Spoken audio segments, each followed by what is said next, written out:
keessatti waan argamtaniif bifa ho'aa ta'een guyyaa kana waan bareechitaniif maqaa kootiif maqaa mootummaa naannoo Oromiyaatiin galata guddaa qabu onneerraa galchuun barbaada. Uffata galatoomaan isin jedha. Taaddee Birruu hin fannifamu ture. Oromootu bittinnaa ture. Kun Arsii jira, kun Baalee jira, kun Harar jira, kun Jimma jira, kun Wallagga jira. Shawaan walii gadi bittinnaa'ee jira. Hin waan ta'uuf qabsoon uummata Oromoo. Kanarraa ka'ee diinni gootota keenya fuutee haala mormatti gootee fannifte. Gootonni suniin kan fannifamanii waan hatanii fi miti, waan saamanii fi miti, waan biyya gurguratanii fi miti. Uummanni Oromoo haa baratu. Gaafiin uummata Oromoo gaafii bilisummaatii, gaafii walqixxummaatii waan jedhanii.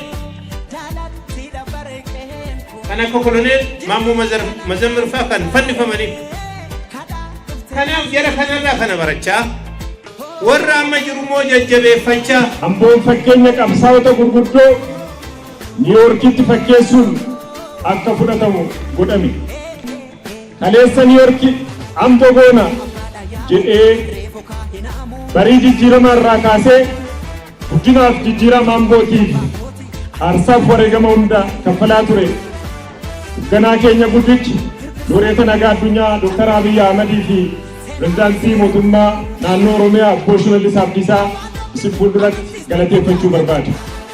Gamoo bulchiinsa magaalaa dabalatee bara kan piroojektota 32 qarshii biiliyoona 1.7 ijaarree xumurree uummata keenyatti dabarsuun danda'amee jira. Guyyaan har'aas seenaa magaalaa keenyaa keessatti guyyaa addaati.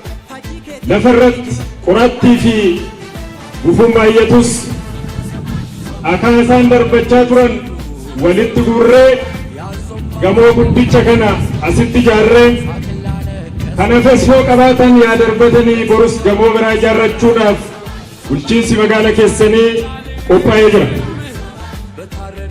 Olola siifachii qabu cinaatti dhiyeessuudhaan hooggansa keessan faana paartii keessan faana paartii ofii ijaarrattan paartii bu'aa qabsoo keessanii ta'e faana dhaabbattanii kan hafe waggoottan 5 darban kun akka waggaa 50 hojjetamaniiru jijjiiramni guddaan itti dhufeera.